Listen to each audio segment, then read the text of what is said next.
रब्बुल मशरिक़ैनि व रब्बुल मग़रिबैनि फ़बिअय्यि आलाइ रब्बिकुमा तुकज़्ज़िबान।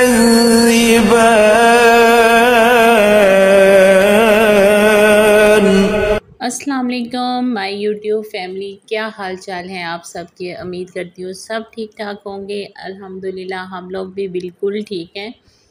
शुक्र अल्हम्दुलिल्लाह कि आहिस्ता आहिस्ता रूटीन जौन सी है वो ट्रैक पर आ रही है। तो आज संडे था तो हम लोग बहुत लेट उठे बिकॉज़ मैं 2 दिन जब से ज़ावियर बीमार था मैं स्कूल नहीं जा रही थी। तो घर में रहने की वजह से ज़ाहिर बात है जब आप परमानेंट घर रह रहे हो सारा होल टाइम तो फिर घर साफ़ सुथरा नीट एंड क्लीन ही होता है। तो संडे था, कोई काम करने के लिए नहीं था बिकॉज़ मैंने 2 दिन से बहुत घर नीट एंड क्लीन किया हुआ है, कोने कोने से चमकाया हुआ है। तो हम लोग लेट उठे थे तो फिर मैंने अच्छा होता ये है कि हमारे यहाँ ना मॉस्किटोज़ बहुत ज़्यादा हैं, इसलिए हमें मॉस्किटो नेट यूज़ करनी पड़ती हैं। लेकिन ज़ावियार और ज़ारा की मस्तियों की वजह से ना हमारी सारी जितनी भी मॉस्किटोज़ नेट है ना फट गई हैं। यहाँ तो नीचे से सारी फटी पड़ी हैं, यहाँ ऊपर से जालियाँ, क्यों ज़ावियार जौन सा है वो टांगे मारता है तो उससे फिर जाली जौन सी है वो फट जाती है। और आज मैंने ना दर्जी को घर बुलाया हुआ था कि अगर ये मॉस्किटोज़ बिकॉज़ मेरी ना ये ऊपर वाली जौन सी है गैलरी उसमें बहुत ज़्यादा पड़ी हुई थी, मैंने वहाँ से निकाली हैं। ये तो बिल्कुल ही बेकार हैं, इनका तो कुछ भी नहीं बनना। अभी मैंने फ़िलहाल रख दिया लेकिन मैंने इनको फेंक देना है। बाकी मैंने सारी निकलवाली हैं, किसी की ज़िप ख़राब थी तो मैंने फिर आज दर्जी को कहा है, घर बुलाया है कि ये मुझे सारी सेट करके दो। अगर एक ही नेट उतार के दूसरे को लगा सकते हो या कोई भी इशू है ना, मुझे ये सारी की सारी आज मेंटेन करके दो ताकि मैं ना रात के टाइम अब ये है कि हम एसी बंद करें। ज़ावियर की तबीयत ठीक नहीं है तो फिर हम लोग ये लगाकर बाहर सोया करें हाल में। तो अब मैं जब ये सारी चीज़ें उठा रही थी, चादर वगैरह झाड़ रही थी, तो ज़ावियर ना जल्दी में सोया हुआ है। हुआ ये था कि ज़ावियर तो अपनी टाइम पे उठ जाता है, मैं लेट उठी थी, ज़ारा लेट उठी थी, उसको मैंने दूसरी दफ़ा सुलाया। वो सुबह उठ के चला गया था अपने बाबा के पास, उनके पास खेलता रहा है। लेकिन अब मैंने दोबारा सुलाया तो मैंने कहा कि सारी चीज़ें उठा लूँ। उठाने के बाद ना अब ज़ावियर जब बच्चा सो जाता है ना फिर इतने को कोई काम बच्चों के हवाले से भी याद आते हैं। जैसे बच्चों को आप मसाज हल्का हल्का कर लो, गर्दन पे बच्चे मसाज नहीं करवाने देते तो इसका गला ख़राब होने की वजह से मैं वहाँ पे तेल लगा के ना सरसों के अंदर लहसुन को थोड़ा सा जला के आप उसका मसाज करें ना तो गले जो उनसे हैं वो बिल्कुल नरम हो जाते हैं। सॉफ्ट होने की वजह से ना वो फिर बिल्कुल ठीक गला हो जाता है। तो मैं उसको मसाज भी करती हूँ जब वो सोया होता है। तो फिर तीसरा उसके सर को भी एक दफ़ा देख लेती हूँ कि बच्चे ना बच्चों के साथ खेलते हैं तो बाज़ औक़ात ऐसा होता है कि कोई ना कोई जूं जौन सी है ना उनके सर पे चढ़ ना जाए, तो वो भी मैं चेक कर लेती हूँ सोए हुए का।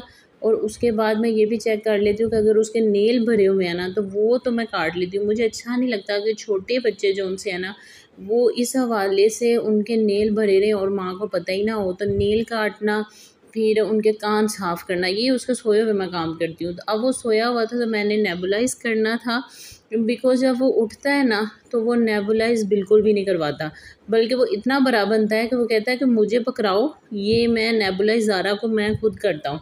तो दोनों के गले ख़राब होने की वजह से, नज़ला ज़ुकाम होने की वजह से ना मैं इन दोनों को ही नेबुलाइज़ करती हूँ।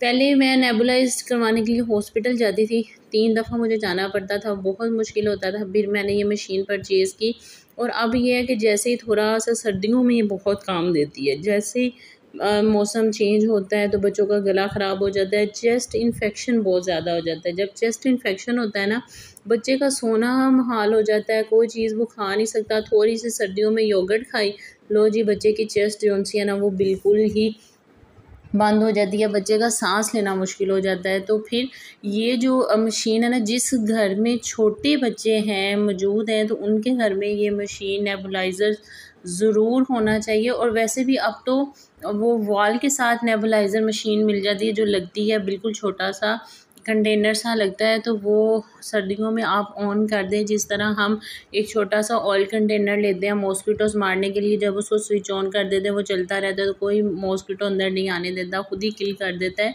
इसी तरह छोटे से नेबुलाइजर्स मिलते हैं, वो आप ऑन कर दें तो सारे ही ठीक रहते हैं, सबको ही उसका बेनिफिट मिलता है। तो ये मैं उसको कर रही थी, सोए हुए को नेबुलाइज़ किया है, तकरीबन मैंने 15 मिनट उसको नेबुलाइज़ किया है। फिर मैंने ज़ारा को बुला के उसको भी नेबुलाइज़ किया है। ज़ारा भी, उसका भी गला ख़राब है, लेकिन उसके हाथ पे भी चोट लगी हुई थी। इसके बाद मैंने सोचा कि अब चलो भी सजल, ये सुबह के हमारे नाश्ते के कुछ बर्तन थे और कुछ दूध वगैरह बॉईल किया उसके बर्तन थे, और वैसे भी बच्चे 1-2-3 दफ़ा पानी पिए तो सारे बर्तन वही इकट्ठे हो जाते हैं। तो जब पहले तो बंदा सुस्त बैठा होता है, लेकिन जब उसने ठान लेती है ना औरतें सारे घर की कि अब काम ख़त्म करने हैं, तो फिर वो कोई भी चीज़ जो उनसे वो नहीं छोड़ती। और मैंने अपना कुछ शेड्यूल ही ऐसा बनाया हुआ है कि मैं सोचती हूँ कि अब फ़लाँ दिन मेरे पास टाइम होगा तो उस टाइम पे मैंने ये काम करने हैं। तो अब जैसे ये आइज़ इन्फेक्शन बहुत ज़्यादा आजकल चला हुआ है, पिंक आँखों का, और आंखें बहुत ज़्यादा स्वेल हो जाती हैं, तो उस वजह से स्कूल से वैसे भी ऑलरेडी 4 छुट्टियां हो गई थी, लेकिन मैं तो ज़ावियर की वजह से ऑलरेडी नहीं जा रही थी। तो फिर मैंने ना ये 4 दिनों में सोचा हुआ था। पहले तो 2 दिन इतने तंग थे कि ज़ावियर को एवरी टाइम मैं झोली में लेके बैठी रहती थी, लेकिन उसके बाद फिर मैंने ना ये किया कि एक दिन सारे घर के मैंने वाशरूम सारे क्लीन किए। वो इतने अच्छे मैंने क्लीन किए, उनकी टाइल्स वगैरह, उनकी छतें, उनकी सारी एसेसरीज़। तो मुझे रात हो गई थी उनको धोते हुए। उसके बाद फिर डस्टिंग, किचन का काम आहिस्ता आहिस्ता। अब ओवन के ऊपर मैंने ये प्लास्टिक शीट लगाई हुई है, तो मैं इसे अक्सर ऐसे करती हूँ कि ये जो साबुन है ना लेमन मैक्स, इसी के साथ इसको अच्छी तरह धो लेती हूँ। मतलब जब ऊपर कुची अच्छी तरह लगा देती हूँ ना, तो ये फिर सारी मैल वगैरह डस्ट सारी उतर जाती है और बहुत चमकने लग जाती है, बहुत अच्छी तरह नीट एंड क्लीन हो जाती है। तो यहाँ पे मेरा किचन जो सा है बिल्कुल साफ़ हो गया था, लेकिन चूल्हा मेरा अभी भी रहता था साफ़ होने वाला। अब मेरे पास ऐसा कोई पाउडर नहीं है, ना ही मेरे पास कोई ऐसा लिक्विड है कि जिसको मैं एक ड्रॉप को लगाऊं और मेरा चूल्हा चमकने लग जाए। नहीं, मैं लेमन मैक्स के साथ ही इसको धोती हूँ। वही चीज़ें जो हम इस्तेमाल करके अपने घर के बर्तन चमकाते हैं, उसी तरह मैं अपना चूल्हा जो सा वो साफ़ करती हूँ। होता ही है कि मैं तो एहतियात करती हूँ, लेकिन जब मेरे हस्बैंड सुबह सुबह उठते हैं तहज्जुद पढ़ने के लिए और नमाज़ पढ़ने के लिए, तो वो दूध बॉईल करते होते हैं खड़े, क्योंकि मैं इतनी देर खड़ी होकर दूध बॉईल कर नहीं सकती। ज़ावियार उठ जाता है और ज़ावियार को मुझे उठाना पड़ता है साथ। तो फिर वो दूध बॉईल करते हैं, तो अक्सर वो दूध जो है ना वो उनसे उबल जाता है। तो ये फिर चूल्हा इतना गंदा हो जाता है ना, और मुझे टाइम बहुत कम मिलता है कि मैं इसको रगड़े लगाऊं। इसलिए मैं बड़ी एहतियात रखती हूँ कि इसको साथ साथ ही मैं जो है ना वो साफ़ कर लूँ, क्योंकि इसके ऊपर काई जम जाए ना, और ये जो जला हुआ होता है इसके ऊपर अच्छी तरह जब वो हार्ड हो जाता है ना, तो इसके ऊपर से ये बर्नर्स वगैरह भी नहीं उतरते हैं। बड़ी मुश्किल से इनको खींच के उतारना पड़ता है। लेकिन ये चूल्हा इतना अच्छा है कि मैं इसको जितना मर्ज़ी रगड़ूँ ना, इसके ऊपर कोई इतने ख़ास निशान नहीं पड़ते हैं। और जब ये साफ़ होता है तो इतना प्यारा लगता है, नीट एंड क्लीन। लेकिन अब मैं सोच रही हूँ कि दराज के ऊपर ना डिस्काउंट अवेलेबल है, और दराज के ऊपर बहुत अच्छी चीज़ें जो सी हैं वो मिल जाती हैं, तो वहाँ से एक पाउडर मंगवाती हूँ तो चूल्हा साफ़ करने के लिए। तो आइंदा मैं कोशिश करूँगी कि उसी के साथ ना ये साफ़ किया करूँ। ऐसा है कि जैसे ही जितने दिन आप अपने यूट्यूब चैनल से थोड़ा सा दूर रहते हो ना, बिल्कुल भी दिल नहीं लगता, और ऐसे लगता है कि आप एक बहुत बड़ी चीज़ से दूर हो गए हैं, उदासी छा रही है, आप अपने रिश्तेदारों से नहीं मिले हैं। वो आप लोग सारी फैमिली बन गए ना, तो फैमिली में से जैसे बहुत से ऐसे लोग हैं जिनका आदत बन गई है उनके कमेंट्स की, जैसे नुमान नदीम पलारी साहब, उसके बाद बीना वकार, बहुत अच्छी मेरी सब्सक्राइबर है यार। मुझे उसके इतने कमेंट्स का वेट होता है कि मैं आपको क्या बताऊं। फिर 3 सिटीज़ एंड 3 सिस्टर्स इस तरह का नाम है। फिर सबसे अच्छी बात, वो किस्वी बॉयज़ या किस्वी बेबी इस तरह का नाम है चैनल का। मुझे उनका एक कमेंट इतना दिल को छुआ ना, वो कहती हैं कि मैं यार सो नहीं सकी जब से आपका व्लॉग देखा है कि आपके बेटे की तबीयत कैसी है कैसी नहीं।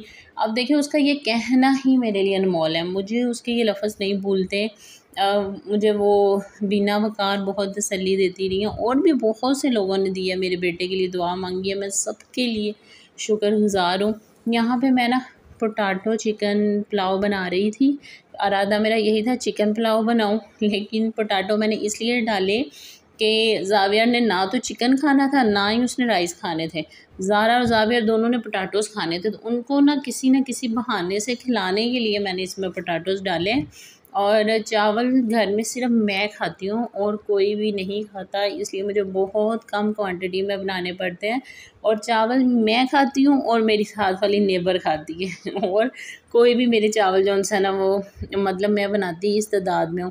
हाँ, जब मुझे आइडिया हो कि आज कोई आ सकता है तो फिर मैं इजाफ़ी बना लेती हूँ, लेकिन हमारे घर तो जो गेस्ट भी आता है ना उससे भी रोटी ही पसंद होती है, राइस नहीं पसंद होते। लेकिन मैं शुरू से ही अपने घर में थी, जब अपने मायके में, तब भी चावल बहुत पसंद थे। इवन देन चावलों पे हमारी लड़ाई हो जाती होती थी कि चावल अगर नहीं है या चावल कम है तो फिर ये होता था कि मैं खाऊंगी और बड़ी आपी कहती थी नहीं मैं खाऊंगी, और दरमियान वाली सिस्टर कहती थी नहीं मैं खाऊंगी।